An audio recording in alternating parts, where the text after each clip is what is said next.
All right. All right. Welcome back to another episode of the Behind the Back podcast. We are your hosts. I am Marcos Conan Negron, and beside me here is Ben, the Judge Rets. Ben, it's playoff time. How are you feeling, brother?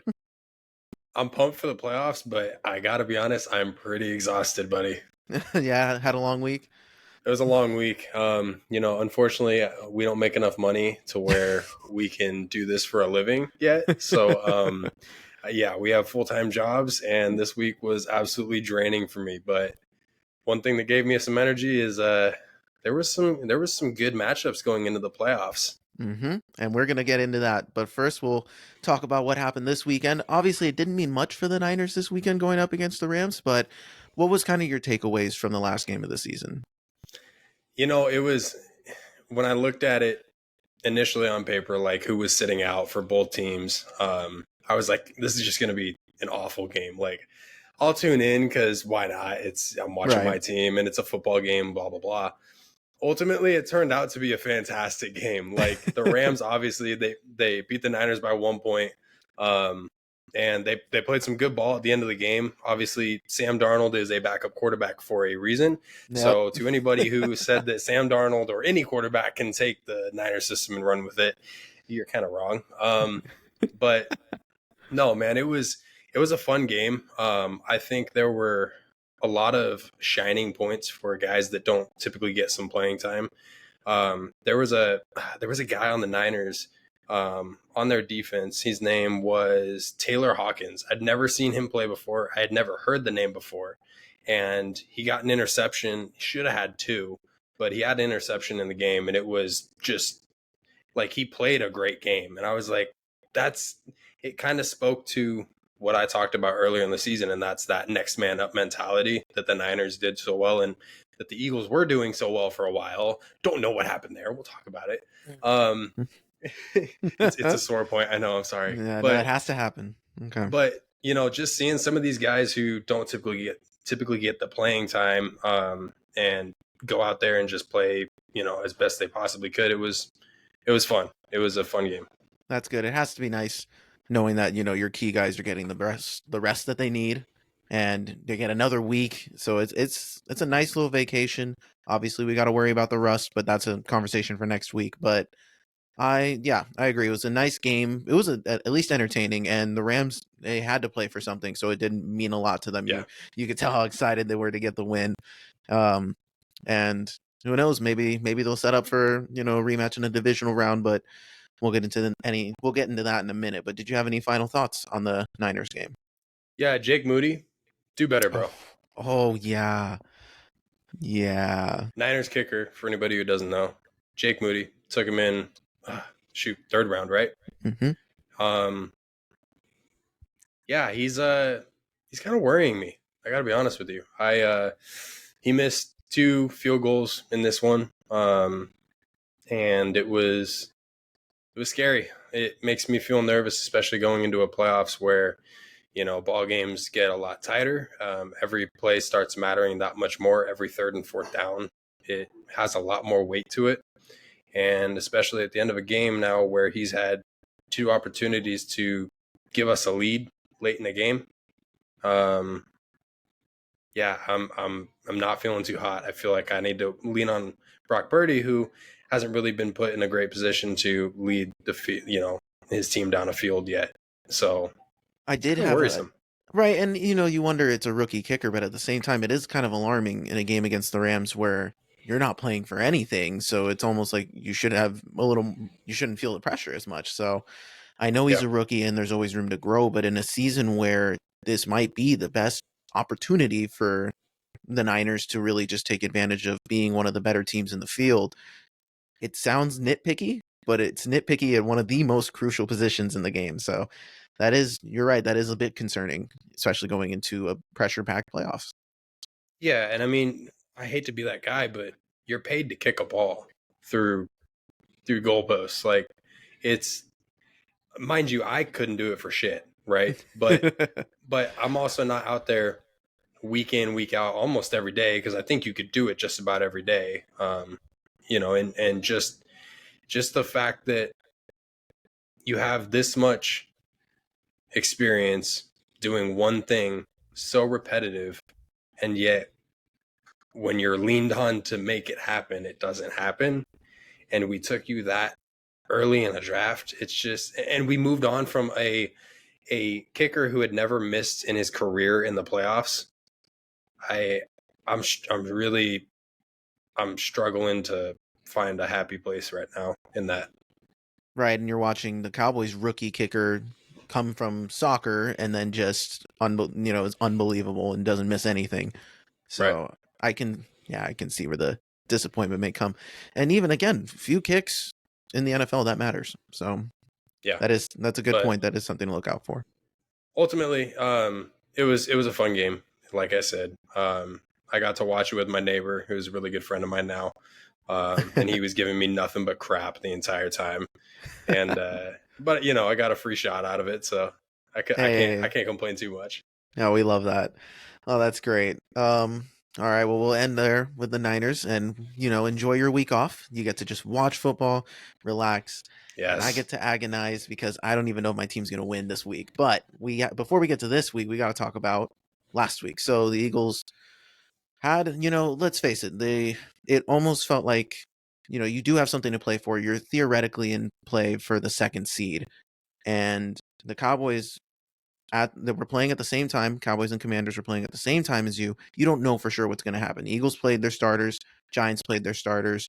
The Eagles go out there and get blown out in the first half, 24-0 with our starters. Now, granted, we didn't have Devontae Smith. AJ Brown gets hurt on his first play, catches the ball, he fumbles right away, and he hurts his knee. He was able to walk off under his own power, but we'll talk a little bit more about the injuries later in terms of the game. But he gets hurt.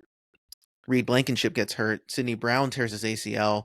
Cam Jurgens gets hurt. Like Jalen Hurts gets hurt. His finger is facing the opposite direction, and they throw him back in there when they shouldn't have. And it was just a whole lot of everything that could have gone wrong did, and the vibes did not get restored at all against a team that we in recent history have been beating the crap out of. So the concerning part is that, again, we've talked about this. You were way ahead of the curve on this when they were 10-1. You're like, doesn't feel like the same 10-1 team. And I'm like, I'm running the excuses of they're still winning. And then we get smacked by the Niners and the Cowboys. And I'm like, that's going to happen. Sure, we're going to be fine. We'll pick it up. And then we let Drew Lock go 92 yards. And I'm like, okay, that's fluky, right? Is it? And then we barely beat the Giants.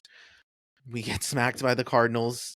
And I didn't point this out against the Cardinals game, but that Cardinals game was the third worst defensive game by any team that's played the entire year.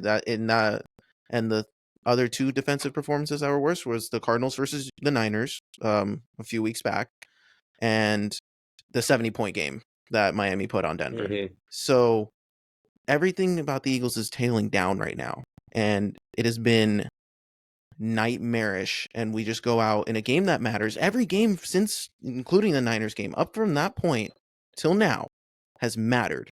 Something was on the line. When it was the Niners, it was the 1 seed. When it was the Cowboys, it was the 1 seed and the division. When it was the Seahawks, it was the division. Then the week after, we still had the division on lock, and then we let it go. Yeah. And the fact that, like, the players, they didn't look, they talked, all this positivity, like the vibes are still there. Oh, we still believe in our coaches. Everything's looking good. And they come out and just, they don't perform at all. And it's mind-boggling to me. Yeah, so there's a few questions I have about that, actually. So looking at these last, I want to say 7-8 weeks now, do you think that coaching is the issue, or do you think it's like more on the players at this point? I've been having a hard time kind of figuring that out, because I don't even think the Eagles know. I'd wanted to say I thought it was coaching, like the whole time throughout this whole span. I'm like, man, these coaches don't have answers. And, obviously I was under the impression, yeah, the players, are the ones out there running the plays. And they've been stating the whole time, oh, it's our execution. but they've been saying this for weeks and nothing's getting better and nothing looks different. So then part of me is like, that's on coaching to do this. And then Dallas Goedert comes out over the week and says, hey, like, coach, they're giving us answers for the blitzes. We're just not doing what we're supposed to. And I'm like, why are we still saying this over and over again? And then Dallas Goedert, who shouldn't be behind a microphone ever again, like stated that he's like, oh, once we clinched, we were coasting. Once we clinched the playoff spot, we were coasting. I was like, I don't know if that's supposed to make me feel better or not. Yikes. I'm like, you can't, and I get, and again, that could fall under the whole, we made it to the Super Bowl, we played longer than everybody else and lost, so then we come back and have to play this well again. I can buy that a little, but that scares me. And with everything that's going on, and including the rest of the NFL, with all of a sudden coaching options being available, it shines this whole new light on this team, especially going into this playoff game. It now means more than anything else. So, do you think in this game, would you say Nick Sirianni's coaching for his job? Yes. And 3 weeks ago, I didn't. You weren't saying that. I wasn't saying that, and I thought he. Wow. So, and listen, maybe so. Context does matter. Like if it's like a 28-27 game, and like we lost on a game-winning field goal off of something fluky, something like that. But if we go and play how we did against the Giants or against the Cardinals, and we look like we're getting the brakes beaten off of us and we can't stop them, and then Baker's just lighting us up and our offense looks stagnant and we're just struggling, and it just looks like how it has been throughout this collapse, then yes. But and the Eagles are in the weirdest situation we've ever seen. You pointed this out to me during the week, that the Eagles, this is one of the most historic collapses that we've only seen one other time in NFL history, and that was the 1986 Jets that started 10-1 or 11-1 and better and didn't make it to 12 wins. And so Nick Sirianni is on one side where he's made the playoffs all 3 of his years, including this year, led the team to a Super Bowl. So, and that happened, right? But he's also a part of one of the worst collapses that we've ever seen. And nothing's getting better. Nothing seems better right now. And your job as a coach is to respond to adversity. And if this is how we're responding, I don't know how you can come back in the offseason after a loss to the Bucs, if they lose, and say, I have a plan to fix this. Without like there being like a whole scale change. Like, oh, we need to bring in new voices. It's almost like what happened with Doug Peterson when it was like the 2020 season, when we still had him as last year. He was a little worn out. We got Frank Reich left, and we just brought in a bunch of different voices to try to fix things, and it just made things worse. And then we just ended up firing him anyway. So I'm nervous, to say the least. Do you still believe in Nick Sirianni as a head coach? Yes, I do. But I believe in him as the emotional leader of the group because he wears his heart on his sleeve. I believe that he wants it for Philadelphia. I believe that he wants to win for the city. I believe that he can represent what the city means. But I've mentioned this the past few weeks. He doesn't do. What does he offer? He's not the play caller. So if he's the offensive schemer, like if he's drawing up these plays and telling Brian Johnson we're running these kind of plays, that just doesn't look good either. And I don't know if we can't waste this talent. Like, we have the talent to win a Super Bowl. And maybe not on the defensive side right now, but I mean, that could be debatable with the defensive scheme. But like you make the move in the middle of the season to put Matt Patricia with more power. That's not a good look for you because the defense has gotten so bad. We don't even know what we're doing anymore. And this offense just looks stagnant, and it's so weird. I believe in him, but I don't know how I would feel if we lose. So it's interesting that you say that, because my next question would be, what do you think happens to the Eagles if the Eagles lose this game? If the Eagles lose this game, and again, I don't even think it has to be that like convincingly either. Like if we lose, like I said, if it's kind of fluky, like a bullcrap call or something of that nature, then I don't know what the debate would be in the locker room. But if the Eagles lose this game, most likely they're probably going to let Nick Sirianni go. And I think it's only because I think Howie and Jeffrey, they ultimately make the decision at the end of the day, but I think they can feel the city just being on edge. Every Eagles fan that was like support and I was listening to the Go Birds podcast that I try to follow up on them, and they made a good point that like Philadelphia, especially for, I think just the city in general is one of the hardest places to coach in because of the standard and the demand that the fans, unrealistic as it may seem, they have. This man just took us to the Super Bowl last year, and we're 11-6, and we're calling for his head. And it's like, but it also makes sense. And this year in particular, it's weird because Bill Belichick is available now. We have Pete Carroll, Mike Vrabel, like the coaching names. Their options are out there that are like, we could just pivot and maybe insert. I wouldn't want Bill Belichick. I'm just going to put that out there right now. That's good.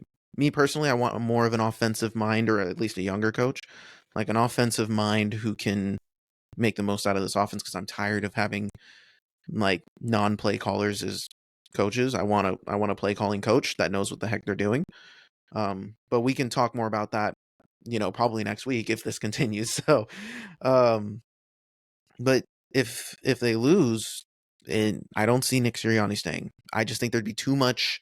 We want him gone, and if they keep him off of a loss, he's going to be on the hottest seat to start the season, which is never doesn't work out. Yeah, it's not a good point to be at either. It's kind of like a lose-lose situation in that sense. So then let me throw one more situation at you. Let's say you guys win this game, and I mean, shoot, let's call it a blowout. Let's say you guys dominate this game against the Bucs, okay? And then whatever your next matchup is, I'm not going to say you guys lose by a lot or lose, on the last second, but you lose, okay? What happens from there? That's a tougher question because, okay, so if we look like the team we're supposed to against the Bucs, all of a sudden hope is restored because football is a reactionary. The fans are super reactionary to how this goes, right? We could come out and look like the Eagles of old and just be like, this is the Super Bowl team we were talking about. So, like, maybe that faith can be restored that, okay, maybe we can get out of this slump to start the season, and then he still starts on the hot seat, which inevitably just doesn't work out, which I almost wouldn't want, because if again, nobody on the hot seat ever does well. Like, I've never seen a coach like escape the hot seat if they were on the hot seat. If they're on the hot seat, that means everybody, including the owners and somebody, will want them out at some point. And they're just waiting for them to fail, and then you're just wasting time. So I want the Eagles to win. Let me get that very, very clear. I want the Eagles to win, but I'm also not going to be upset if they don't, because I also wouldn't be upset at change. You pretty much just hinted at, no matter what, it sounds like Sirianni's gone, right? Yeah, and that's kind of what you said. The only way he stays is if they make it to the NFC Championship, like guaranteed that he stays. Like they would have to win their first two matchups for him to be like, okay, we can build off of this. Now we know we need to restructure our defense. We need to fix a lot of different things, draft differently, bring in different coaches to help. Like, that's how he saves his job. The Eagles have got to start the season hot again, and then they got to not lose it. Like, if the Eagles are consistent through next year, then I think he's fine. But if it's another great start, terrible finish, terrible start, great finish, like if it's like something that's unpredictable, and that's not something that you can back in when you're trying so desperately to get back to the bowl and then ultimately win it. Exactly. And when we talk about the Super Bowl, sometimes we see this with coaches. Sometimes they're great and they're innovative and they get there, and then they lose and they never sniff it again. And it's hard. It just shows how hard it is to win in the NFL. And you look at a guy like Mike McCarthy, right? 3 straight 12-5 seasons for Dallas. If the Cowboys lose in the first round, Mike McCarthy isn't going to be their head coach. So it's like, and that's the reality, because when you have that much success, you should at least win a little. In the playoffs, they haven't won it all. And there was a stat on First Things First when they talked about the Cowboys that teams that go 12-5 for multiple seasons, or at least 3 seasons, usually have multiple playoff wins and at least a conference championship. And like in there, and then they have at least one Super Bowl appearance. And the fact that they're out by the divisional round every time just speaks to them. Like they're the 76ers of the NFL. So it's like, you don't want to be that either. So the Eagles could very much be in that position next year if we're successful, and then just plummet again. And it can't even be injuries. Like, yeah, Jalen got hurt after like week 4, and he's been slowly, whatever ever since. But last week he got banged up pretty bad. But so is Baker. Baker's banged up too. So it's like, we don't have an excuse there. And, we'll have Slay. We'll talk about the matchup a little bit as we break down our picks, but there's no excuses. We haven't had any excuses. This roster on paper just looks it's a Super Bowl caliber team, and we're throwing it away. And changes will be made, and the Eagles will still be fine. They'll still be a good team next year, regardless of who's coaching. But it's like, Nick Sirianni is coaching for his job, and if they win, they'll have to win again. I don't think he'll keep his job through the off season if they win on Monday. But if they lose, I think he's gone. And if they win, if they get to the conference championship game, he's safe, even if they lose there, because nobody expected them to get there now, especially at this point. Yeah. Yeah, I heard that. You pointed something out to me earlier. You texted me and you said that AJ Brown was like deleting his social media accounts and stuff like that. Is that something that, obviously you can't help but kind of read into it, right? But is it something that like you worry about, or is it just kind of like a pre-playoff thing? I think it's, especially with the level of criticism the Eagles have been receiving lately, I think it is just him tuning everyone out, just trying to stay as locked in as possible. But at the same time, part of it was weird. He didn't get rid of, I forget which media account it was, but I think it was Instagram. He took off everything Eagles related, but still had his Instagram up. But then he deleted his TikTok and all the other Twitter and all that just fully. So it was weird. And maybe that's just a way to communicate with friends and family, like specifically he uses that or something. I'm not sure. But AJ is not on a contract year or anything like that. No, we still have him for 2 more years fully, like guaranteed. He's on a 4-year, and he's in the second year of his 4-year. Debo did that when he was trying to get his contract from the Niners, and I was like, look, I get it from that standpoint, but that's interesting. I thought so too. I think it's just locking in, and then once it's done, then it's done.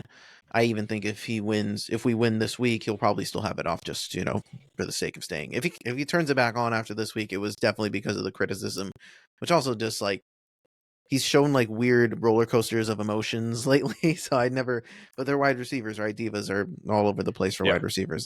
That's just how they do it. So no, it's a good point. And again, Dallas Goedert said some stuff he shouldn't have this week, and it's tough when the team is trying to stay on one page and it just does not seem like they're on the same page. It doesn't seem like they've been on the same page for weeks now, and it's only gotten worse. Losing creates, all this different, tension, and it brings to the table emotions that were underlying and issues that were, shadowed and yada, yada. You know what I'm saying? Like, right. When you start going on these losing streaks and things just aren't pulling together the way they should be, the way you feel you should be as a team, this kind of shit happens. And it's just kind of, it's an unfortunate part about it. No team and no player ever wants to be in that situation, but it's something you got to deal with.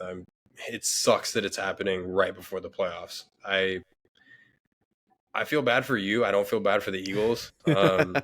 I appreciate it. From a fan standpoint, I'd be like, WTF, like, this sucks. I would be genuinely upset and pissed off. It's because we're, as fanatics, we're emotionally attached to our teams. Like, it's tough. It almost feels like a heartbreak when they lose major games consistently, especially games that they should have won. And it drives me bonkers, dude. Like, I've been going through it, and just like all these thoughts are in my head. I'm like, we should be so much better than this, but we've alluded to this multiple times. When they were 10-1, I ignored all the cracks in their armor. They were there. Like, the cracks were very visible, and I refused to accept it. I tried showing you, damn it. And then, the Niners ended up showing everybody, here's the first crack, and it just so much that the Cowboys are like, oh, we'll take a swing. And then the Seahawks were like, and then it's just bad. Yeah. And it was, so now we're just starting from scratch again, which, again, it's the playoffs. Everybody can say, we're all 0-0. Like, anything can happen. But that's the same thing any given Sunday. And when you're the better team, you should be winning. So and I can say I'm an optimistic, like, kind of Eagles fans, but this pisses me off, and I expect way more from this team, and I expected way more from this team. Especially, like, it's okay to lose 5 games. You can still look like a good team and win 5 games and lose 5 games. Where we lost 6 games, 11-6 is a good record, but the way we got to 11-6 is disgusting. And you look at the difference from Jalen Hurts, looking up and in a rainy day after the victory from the Buffalo Bills, and then the Bills end up winning the next 6 games when everyone thought the Bills were dead out of the water. They're in the playoffs in the right way, and the Eagles are in the exact opposite position. And you would almost want those positions to be flipped in this kind of situation going into the playoffs, where everybody's believing in you because you're the hotter team versus everyone hating on you because you look like garbage throughout the entire second half of the season. Yep. So I think that's enough Eagles talk for me. We can get into the bulk of this now. So this is the first ever, Behind the Back podcast talk about the playoffs. So we finally made it. It kind of felt like a breeze now. It didn't feel like a long season, but there is one thing though that we need to talk about before we get into the playoffs, and that's how the regular season prediction picks ended. Now, I want to point out that going into this week, I was 7 games back from you. Okay. We had a 7-game difference in our picks, and that we did not plan that. No, we did not. It just worked out like that, and it was pretty freaking phenomenal. Now, I needed the Bengals, the Saints, the Chargers, the Seahawks, the Packers, and the Bills to win. All of those damn teams won except for the Chargers at the last second. Thank you, Kansas City. Rocking with me. I hate you. I hate you. I secured Congratulations. the first ever Behind the Back podcast picks.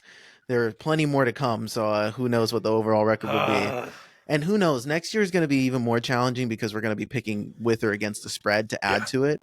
So that'll be a nice little factor too.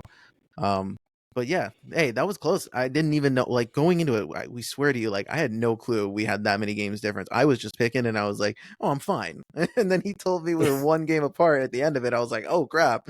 Like, that was bad. It really came down. Like, I went and watched the Niners game, like I said, with my neighbor, and where we were at, there were 6 TVs playing 4 different games. All of them were the games that I needed to keep my eye on for these picks, right? And so I watched the Seahawks get it done, and I watched, the Saints. I don't remember who else. Like, yeah, it was like the Saints, and I saw the Packers get it done, and I was like, holy crap, like, this is awesome. I'm looking at all these TVs, and then I look at that shitty little TV in the corner that's displaying this terrible game, this Chargers game, and of course, the week that I need the Chargers to get it done, they don't get it done. Oh man, that's crazy. That is crazy though. That's a crazy ending to a fun season. Yeah. It was, if week 18 was going to end anyway, I would want it to end just like that. Yeah, at least it was close, contested. You had an actual shot, which was crazy. So now I have to go streaking across the field in the Super Bowl because that was a little bet that we made, right? Yes, that was the deal. Exactly. But at least I'll be there. Yeah. Oh my gosh.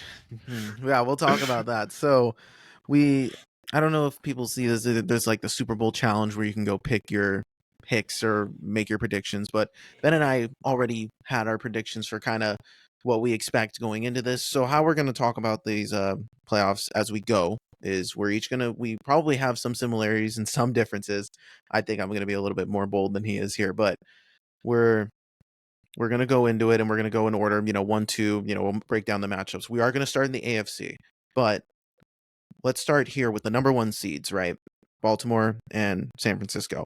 I had a curious question for you because both one seeds have something at stake, right? Like Lamar has, the last time he was the MVP, he's probably going to win MVP this year. They choked it off as the one seed first round, right? And everyone's like, Lamar still, and even up to now, Lamar still hasn't done really anything in the playoffs. And then you look at the Niners, who have been to the conference championship 3 out of the past 5 seasons, and to the Super Bowl twice. Twice. And haven't been able to get it done yet under Kyle Shanahan. What do you and I know I kind of feel your answer. I kind of already know, but like, do you think who has more to prove or more to lose by winning the Super Bowl this year? It's actually an easy answer, but there's so many different avenues you can take. Mm-hmm. So the Niners have the most to lose, and the reason being, this core has been together on this run for years now, right? Right. And we talked about early on in the season what the window looks like for the Niners, and I told you that window is when we have to pay Brock Purdy, because the second you got to pay your quarterback, we're going to be losing like 5 or 6 of these guys. I mean, that's just money-wise, that's how it's going to work, unless you can restructure them in a way that I don't even want to get into it. Right. So the Niners have the most to lose, and I'm thinking about it. Under Shanahan, they made it to the Super Bowl once, and that was the year against Kansas City. The other time was against the Rams in the NFC Championship when they choked as well. That felt like a Super Bowl because the Rams went on to win that Super Bowl. So you look at all these different scenarios where the Niners should have won a Super Bowl by now. To go a third time in a season that, let's be honest, they're kind of destined to at least make it, right? And they should win it. Clear cut. To not get it done, that's gonna be a tough hit for a lot of these guys mentally, especially guys who are like Trent Williams, he's on the twilight of his career, right? So, yeah. So do you think, and a lot of these teams, very few teams now, I could say, are probably Super Bowl or bust, right? Like, it would be a really huge disappointment if they don't at least get there. The Ravens, the Niners, the Cowboys, and probably the Chiefs at this point, because the Eagles were in that category. They will be lucky if they get to the freaking divisional round. Would you feel if you get to the Super Bowl and you lose, like this opportunity was a wasted opportunity? Yes, 1,000%. Yeah, and I can agree. You're always going to feel like when you make it to the Super Bowl and you don't win, like, what the hell was the point in the rest of the season? I mean, yeah, it gets to that. Yeah. You know, just like I do, right? It's, you watch all these games, you get so excited, you wait 2 weeks and you watch your team blow a 10-point lead in a Super Bowl. And you're like, why even make it at that point? We were in the same. Yeah. So, oh gosh, stop. I don't want to think about this. That's fair. So, and I only bring that up, it's just for the one seed intrigue, because, Lamar, if he wins the Super Bowl, that, another Harbaugh chip, like that solidifies his name as like a true, maybe he was the MVP in that sense and whatever. But I do think the Niners, like, this is a legacy game because you got Kittle, you got Trent Williams, you got McCaffrey as a running back. Like, those guys, by the time you pay Brock Purdy, things are going to look a lot different, and who knows, what's going to happen. And I mean, look at the defensive side of it all too. I mean, you got Fred on a big contract, Bosa on a huge contract. You're going to have to start paying a lot of other dudes who they probably deserve that money as well. And I don't think we're holding on to Chase this year. Going into next year, regardless win or lose, I don't think it's going to happen. And he's had an impact, but individually, like he played the Rams game and he didn't really do much. And it kind of showed what we saw in Washington while he was there. And that was that he needs to have a Bosa on the other side, somebody who's also applying the same pressure to really make that impact that he's capable of doing. So, I don't want to make it all the way and go through it all over again. Neither do you. Nobody does. So we got a few weeks, well, at least one more week for you to worry about that. So let's break down these matchups and who we think are going to win. Um, we'll kind of explain why, but I'll let you start. We'll start with the AFC. It's the 2 seed Bills at home versus the Pittsburgh Steelers. The Steelers snuck in. The weather's going to play a huge factor this weekend. I don't know if you know this. Mm-hmm. In Buffalo, it's going to be tons of snow and 65-mile-an-hour gusts of wind. So, who do you have winning this game? Just a quick thing about that too. Mm-hmm. The Bills came out and tweeted and like announced that anybody who shows up tomorrow, Saturday at 10 p.m. and shovels snow off of the field and getting it out of the stadium gets like they get paid like 20 an hour and they get free food for the game. Like And you get to go to the game, like just be a part of the game. That'd be sick. Pretty freaking cool. Like it's a really cool idea. So anyway, getting into it, yeah, just keep it short and sweet. I've got the Bills winning this game. It's going to be a dogfight. Snow games are weird because you've seen snow games. We've seen snow games historically go for high scoring games. We've also seen them go for 3-0 ball games. That wind chill factor is going to be crazy, and we're going to talk about that wind chill again in the Kansas City game. There's some serious weather going on in these first matchups of the season. So Bills are going to take it against Steelers, I believe. Perfect. I picked the Steelers to win this game. I love that. I was like, part of me feels like, and again, Josh Allen, James Cook, awesome runners. You're going to need to run a lot in this game. But the last time Josh Allen played in a game that was this windy was the wind game against the Patriots, where Mac Jones only threw 3 passes and the Bills lost. And I think if there's any team that's at least going to match up to them, at least offensively, in terms of power running with Najee Harris and Jalen Warren, the Steelers might actually have a shot. Now, do I recognize that TJ Watt is going to be missing from this game? Yes, and that's going to be huge. So I do think that'll bite me in the butt a little bit. But I just wonder, it's going to be a lot of running. And I would bank that something weird's going to happen, and that Josh might, especially Gabe Davis isn't playing in this game either. So if he is throwing, he's going to filter to Stephon Diggs a lot, and that's usually a problem. So I'm going to bank that something weird, like that's how their season would end. They fought all this way, won 5 straight just to get here, and then they choke it off at home in a crazy game against the Steelers. That's just how I see it. But and I feel the complete other end of it. So you're such a troll, and I love it sometimes. I believe it. It's like part of me can just see that happening. Like, oh, Mason Rudolph would somehow carry this team to a victory. Yeah. Like, of course, like that would be. So the Steelers, honestly, with Mason Rudolph, they were looking pretty decent. They look like they really could win this game. There is a realistic chance. And it's Mike Tomlin too. I think Mike Tomlin's a better coach than Sean McDermott, and I think he would be 100%. If he's going to get his team prepared for this kind of moment. He gets another over 500 season again, and I just, this man's a legend. He's a legend. He's one of the best coaches out there. Like, it's not fair. At least he got a Super Bowls because he can be regarded as such. But, he's Greg Popovich of the NFL. I love it. Yeah, for sure. Consistency. But yeah, so that would be my surprise. So no, I love that.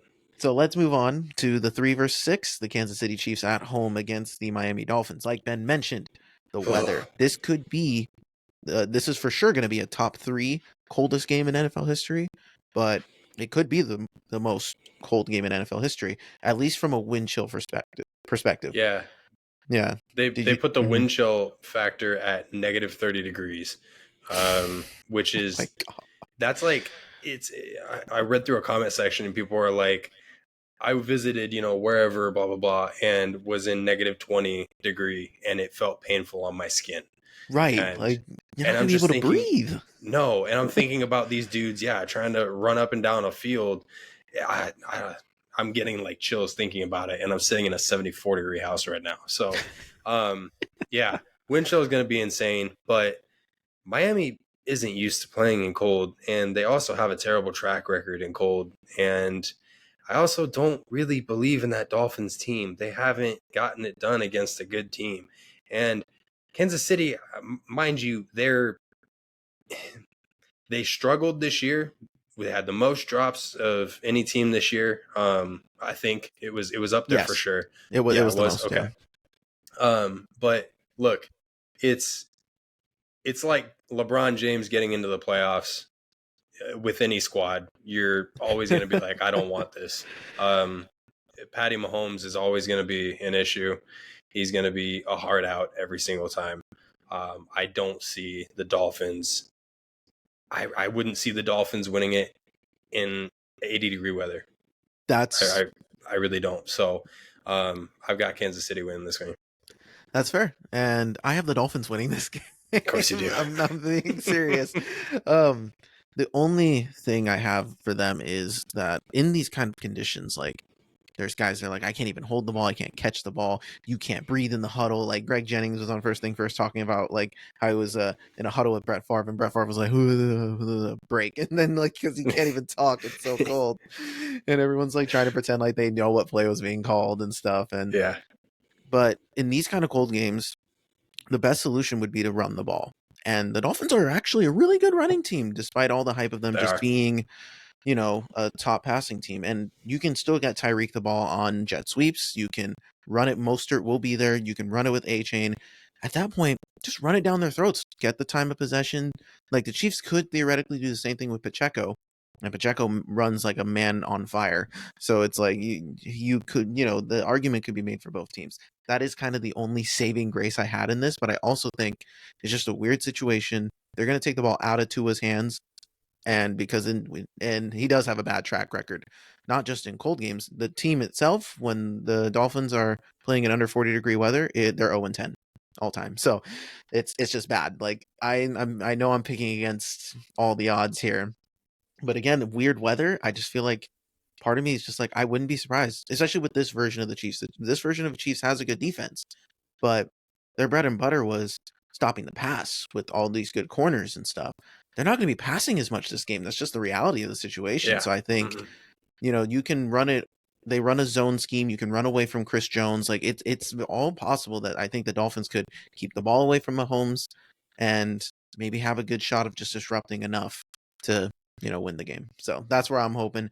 And I'm rooting this whole playoffs for me. I've been picking a lot of upsets here, but I don't know. The AFC was interesting because there are a lot of good teams. So I would think it makes a little sense. The AFC is a lot tighter than the NFC. And I know that like it doesn't seem that way record wise. But when you look at the skill level of those AFC teams, like there's some damn good teams. One through I would say 1 through 6. 6? Yeah. Yeah. I think Pittsburgh, they're a good team, but they don't quite crack that line that the rest of these 6 teams have. Right. They are probably the worst team in the entire playoff field. I actually think the Jaguars are a better team than Pittsburgh. They pulled in Eagles and they collapsed. They just didn't have enough wins on the front end to get by. Agreed. So we'll finish off with the Cleveland Browns at Houston Texans. This is probably going to be the most fun matchup because I'm pumped for this one. It's probably going to be the most normal looking football game of the AFC side because of the weather and playing in a dome.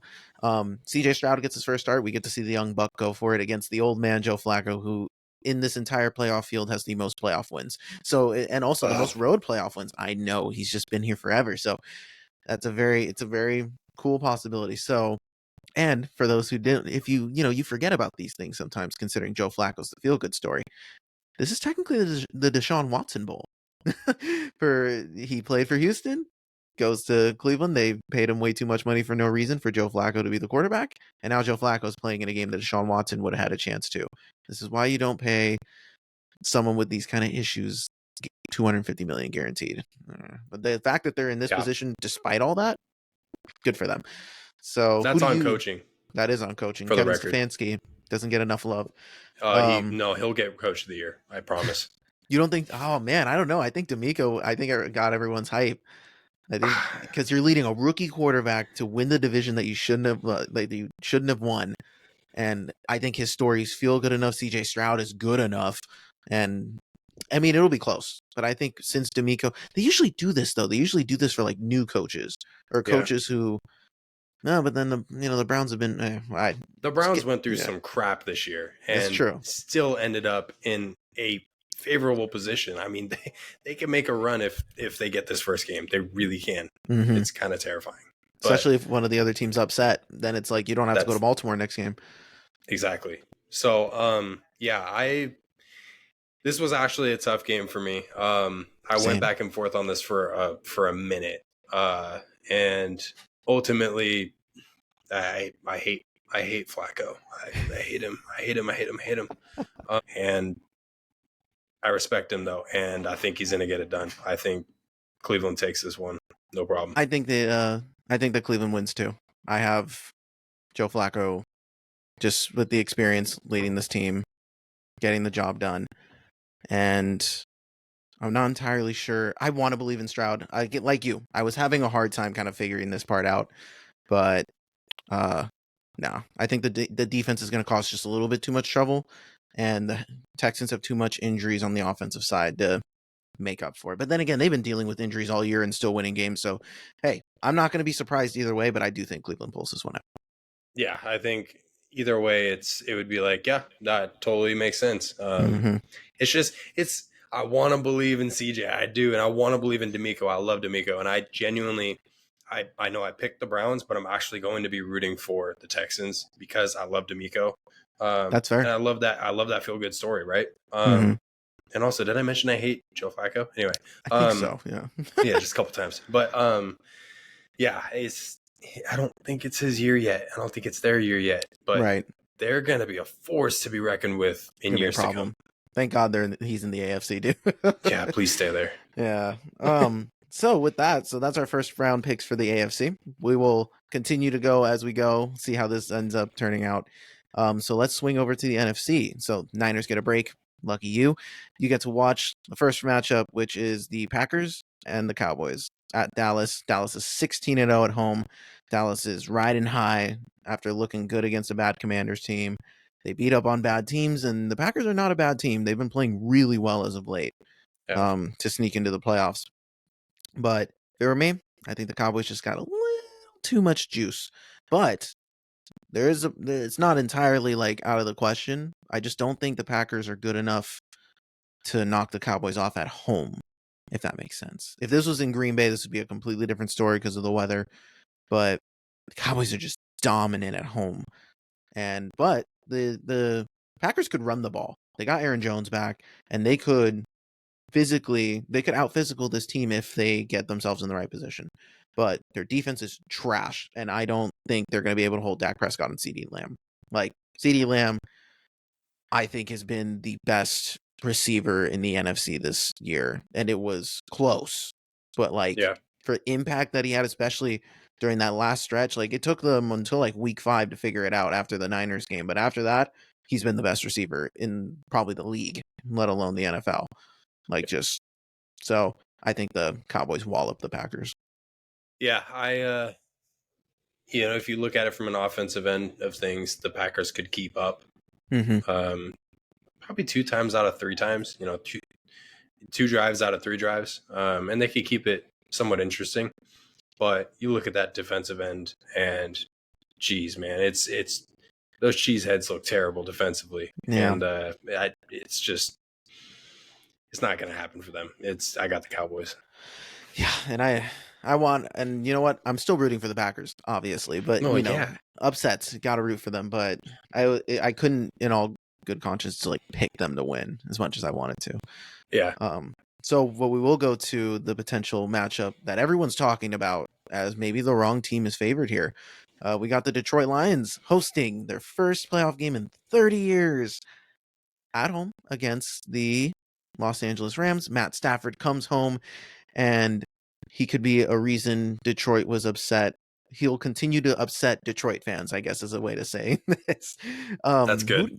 So this probably is the matchup with the most, the biggest story, Jared Goff playing his former team that went to the Super Bowl without him and won with Matt Stafford. The Lions are doing great without Matt Stafford. It's kind of a win-win. Both teams are looking good. The Rams are streaking right now. They're the hottest, and one of the hottest NFC teams there. So who do you have winning this game? I was locked into the Lions for 5 days. Yeah, 5 days. And today I switched up. Yeah. And I've got the Rams winning this game. I just I can see a scenario for no reason at all. I just see a scenario where Detroit goes on this awesome run all year long. They've got the NFL behind them because everybody wants to see the Lions do well. I mean, we've been waiting for this, right? Like you're finally in the playoffs now. Go on your run, like go get them, and they just crumble in the first game. And I can't help but see it happening.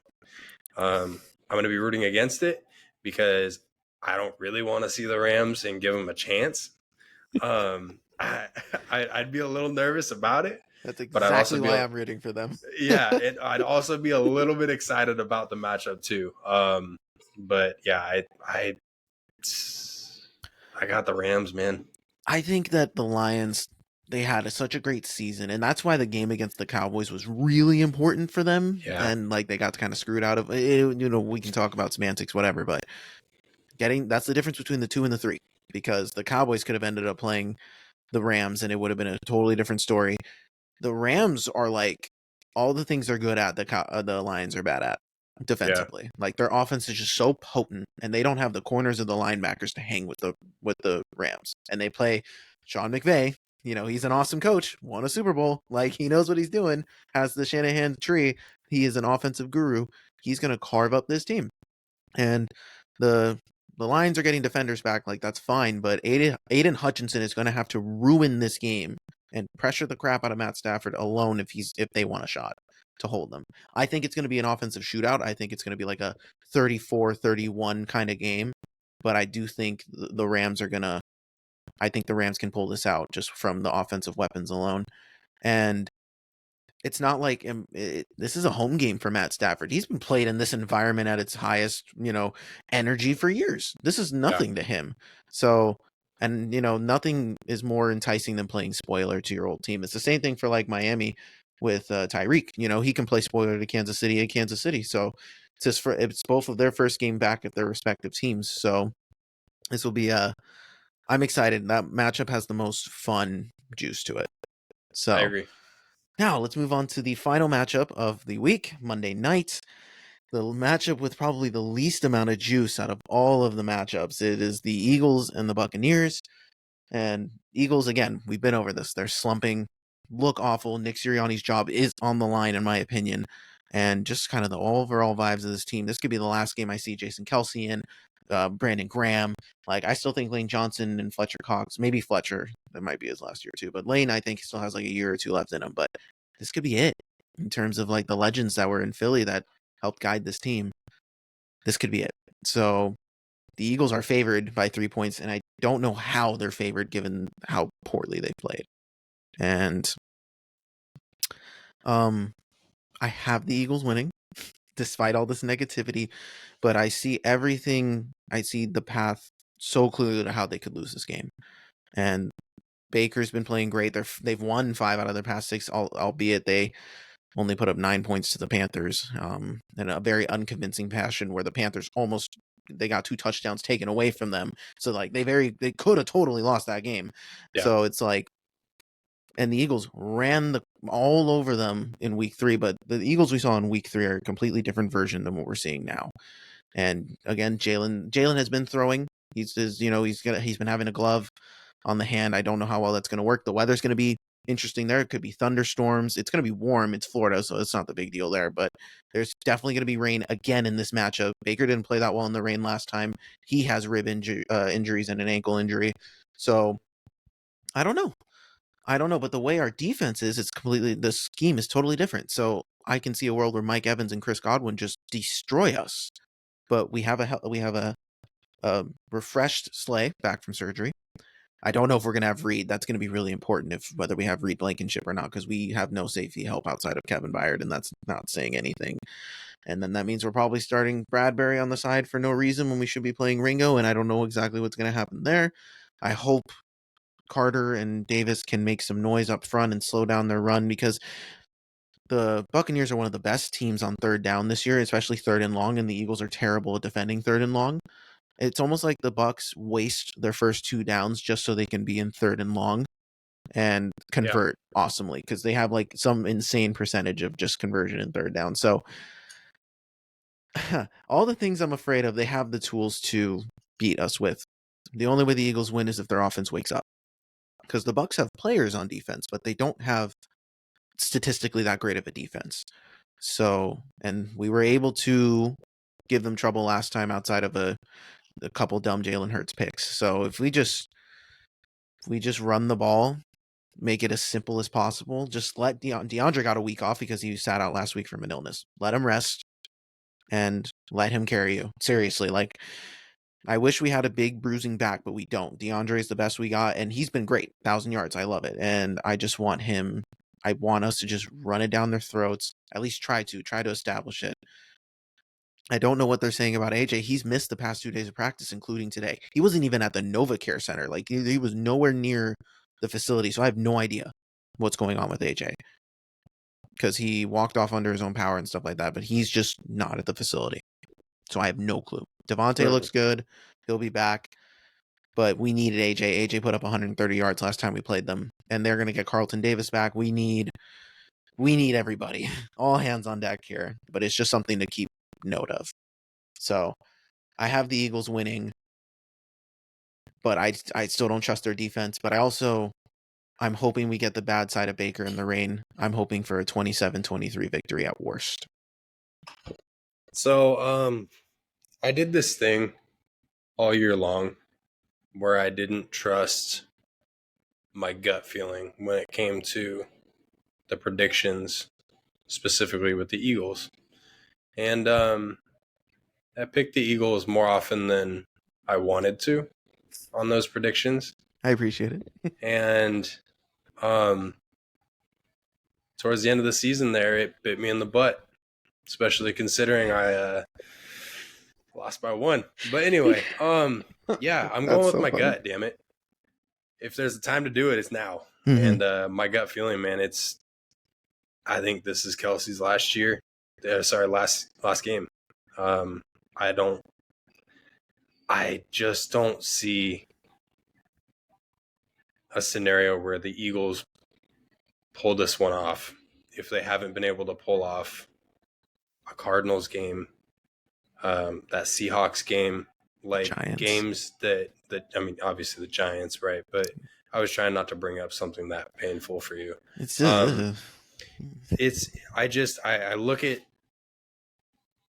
look at these last 5-6 weeks, and I can't trust this team in any way, shape, or form, from top to bottom. I don't trust the coaching. I don't trust the players. I think there's a personnel issue. I think there's a coaching issue. I mean, we've talked about it, and the Bucs have been rolling to an extent. There's a major asterisk there, right? But yeah, and Baker Show he's so unpredictable week in, week out. So This is another tough one, right? I did sit on this one for a while, and where I did end up finding myself taking the Bucs was when I was like, I haven't trusted my gut for a while now when it came to this team. So I need to. I'm going to do it, and I'm going to see what happens. That's fair. Hey, and listen, I think it works to our advantage that, like, we've been slumping so hard, because Baker is usually, better when he's like a true underdog. He's not a true underdog in this situation. No. Like, yeah, they're like, the Eagles are favored, but everyone's like, the Buccaneers are going to win this game. I am going to listen. We've talked about this. I'm going to be pissed and disappointed, because if this is how the season ends, then it ends. But I'll be happy in the sense that change should be coming, and it better show up if change is happening. I don't mind it. Sometimes it's like, you don't want to, if something's not working, you don't want to hang on to it just because, like, oh, you made it to the Super Bowl, so we're just going to give you an extra leash for when you're not going to fix the issue. And so, listen, if they pull this out, great. We survived another week, and we can go into the next week with good vibes and say, hey, we won a playoff game when everyone thought we didn't.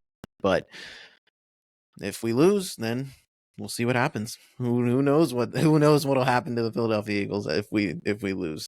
Especially again, this is a game that we should win. Like I don't, and the Eagles haven't given anybody a reason to trust them. So I don't blame you for going off the wagon. As a loyal Eagles fans, I will be quietly 10 toes down on this team. And, I can't say it with the same kind of base that I have been during the year when they were winning. And I'm hoping for the best. I will be rooting my damnedest. And I do like that. I hated on it for a second because I didn't actually understand the purpose of it. But I do like that we get the extra day, that it is on Monday, that it's a standalone game. Sorry to America that it's not a better standalone game, that the Eagles can't give you the product that you're hoping for. But, it could be a damn good game. It could be. I hope it's a good game, at least the Eagles blow them out. That's what I'm hoping for. Competitive or Eagles blow out. I'm hoping for I want to get away from this healthy as we go to next week. And that's why I'm pulling hard for the Rams. Because if I want my season to end, honestly, I don't want to. If I'm going to get blown out, I don't want it to be by the Niners. I'd rather just avoid it all in general, lose to the Cowboys, and then just you guys wreck the Cowboys, and then I feel better about that. So, but it's so much better for our podcast if it went that way. Yeah, I'm gonna lie to everybody how I think the Eagles are actually going to win next week or whatever. We'll totally do that. But hey, if it comes to it, it comes to it, and I'm still gonna try and find reasons for how they win. So. No, I feel you. Well, all right. I think we made all of our predictions for the first round of the playoffs. It's going to be great, everybody. Like, I'm going to be on edge. Ben's going to chill, and it's going to be a lot of fun. Are we talking? Considering this is the first week of the playoffs, I'm asking you: do we want to talk about our divisional rounds and then AFC, NFC conference matchups, and then ultimately Super Bowl picks? Let's just do a speed run. Let's just do who did you pick? Like, tell me your bracket. I'm curious on how you actually saw it going, and then I'll tell mine, and then we'll call it there. That's perfect. Okay, so just to refresh, so I'm going to look at the AFC. I'm going to run through that, and then I'm going to go NFC and run through that, and then I'll do my Super Bowl pick. Okay. Okay. So for a refresher, Pittsburgh loses against Buffalo, so the Bills advance. Kansas City beats Miami. Kansas City advances. That's going to be the divisional matchup there, okay? Bills and Chiefs. Then we've got the Browns moving on and playing Baltimore in Baltimore. Baltimore is going to kill the Browns, I believe. I don't think that's going to be a close game. Everybody says it's not, or that it is. I don't think it's going to be close. And I believe in the Bills. I was crapping on them all year long, and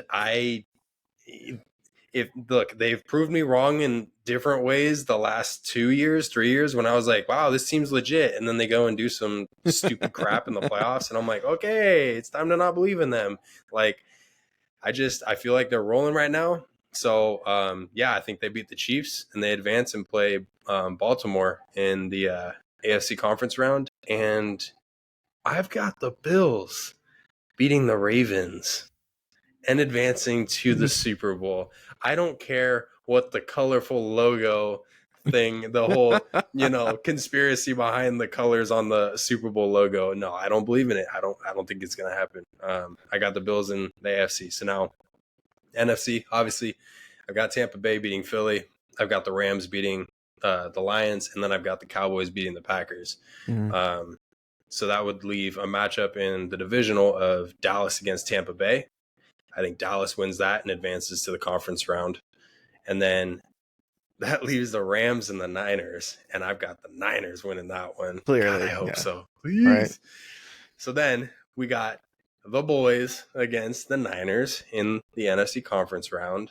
Cowboys, of course, how could I pick the Niners to lose that game? No, for sure. Against the Cowboys. Like, I just can't see it. So Niners advance to the Super Bowl, and I've got the Bills winning the Super Bowl. No, I don't. I don't have the Bills winning the Super Bowl. It'll be the Niners. It's a biased bracket, but no, of course, that's the whole point of it. I love it. So I also feel like that is a legit bracket possibility in my eyes. For sure. No. There's a legit possibility that all that could go down. So that's what makes it fun. That's a great bracket. So for mine, we'll do the AFC. To refresher again, I had the Steelers upsetting the Bills. I had the Dolphins upsetting the Chiefs. And I had the Browns beating the Texans. So that would set up. So now I gotta make sure I do this math right because of the upsets. So that would put the Browns against because the 1 seed gets the lowest seed. So that would be if I had the 7. So the Ravens play the Steelers, and then the Browns play the Dolphins. Yep. And I had the Browns beating the Dolphins, and I had the Ravens beating the Steelers. Then the Ravens at Browns. I had the Ravens winning, and I know I know part of me wanted to do the whole Flacco Super Bowl thing. I totally wanted to run with it, but I actually do believe in the Ravens this year. So I put the Ravens in the Super Bowl for the AFC. In the NFC, I had the Cowboys beating the Packers. I have the Rams beating the Lions, and then I have Philly beating the Bucks. So in this instance, that would put the Rams at Niners, and then the Cowboys at the Eagles. I have the Eagles beating the Cowboys personally, just because I want to believe in it, even if it won't happen. But I had the Cowboys losing to Philly, and then the Niners beating the Rams. So it's Eagles-Niners rematch in the NFC Championship game, where the Eagles get dusted by the Niners, and then the Niners play the Ravens. And I actually picked the Ravens to win the Super Bowl this year. Yeah, I figured you would. Yeah, so that is my roster there. And I listen, I could have just said Eagles, Ravens all the way and just said, screw it. But no, I was like, I'm gonna be realistic here, and I there's no shot. I'm gonna be realistic here. He says having Pittsburgh beating Buffalo and Miami beating the Chiefs. Watch that both happen. This is gonna totally happen. This is what's gonna make it fun because I'm gonna watch it, and at least one of these upsets is gonna happen. I'm calling it now. It's gonna be great. I'll be laughing. I genuinely will be. I'll be laughing and having a great time with it. Seriously, it's going to be fun regardless. And I kind of like that the Eagles play on Monday because I get to watch all the other, the other games will happen and, it won't be at the same time or anything like that. So, yeah, exactly. So yeah, that was it. I like your bracket. That's good. I think yours was more realistic than mine. The Bills, man, if they make it to the Super Bowl, everyone's going to have to shut up about Allen, even if they lose. So it'll be interesting. Yeah. But yeah, any final thoughts before we head out here? No. Playoff football is here, and I can't believe how freaking fast this season flew by. Dude, like we were talking about winners and losers from like the first couple weeks, just like 2 weeks ago, right? Yeah, and do you remember, this has been a journey for us, everybody. Like when we first started, we would like log on to our podcast here, and we'd be like, okay, it's gonna go like this, and then it's gonna go like this, and then we're gonna transition, and we're gonna do this, and then we're gonna do this, and then you're gonna say this, and then we're like, it was so structured and everything, and then it got to a point where we're like, all right, we're just gonna chat and be homies, and like it's felt so much more steady and easy flowing, and it's been a blast, and just doing this podcast has accelerated the season, in my opinion. Yeah, but it also forced me to watch everything and not just the Niners and not just the Eagles, right? Like it was pretty freaking cool. It was a blast. Yeah, to be a part of it and just, it keeps yourself engaged. It's not like gambling where like, oh man, you're focused because you're betting on this team and then they inevitably hurt you. Like you get to watch and just observe, holy crap, these guys are good, this team's good, this player is awesome, this team sucks, like this is great. Yeah.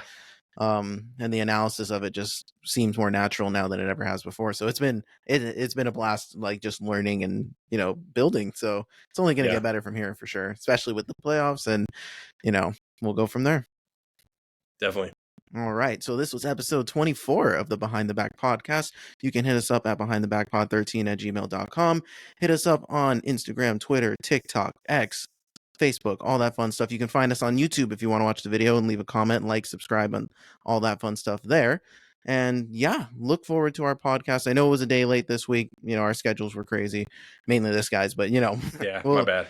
Nah, you're good. So we're gonna keep up.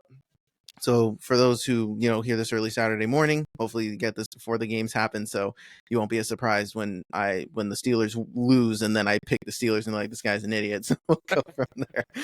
But all right, so I am Marcus Conan Negron, and beside me here, as always, is Ben the Jet. By the way, one last thing. We're not talking Kings today because it's Friday, and they just lost by a bajillion points to the Sixers, once again showing their true colors of living and dying by the 3-ball. I'm sick to my stomach of watching this team right now. I love the Kings to death. I will ride and die with this team until it's over, right? But This is gross and it needs to change. Agreed. Well, moves need to be made. We'll be saying this until it happens, but bring We'll Kyle talk about Kuzma it more here later. Yeah, no, right. I don't know. Yeah, we'll debate that. All right, so We'll talk later then. All right, peace. Peace.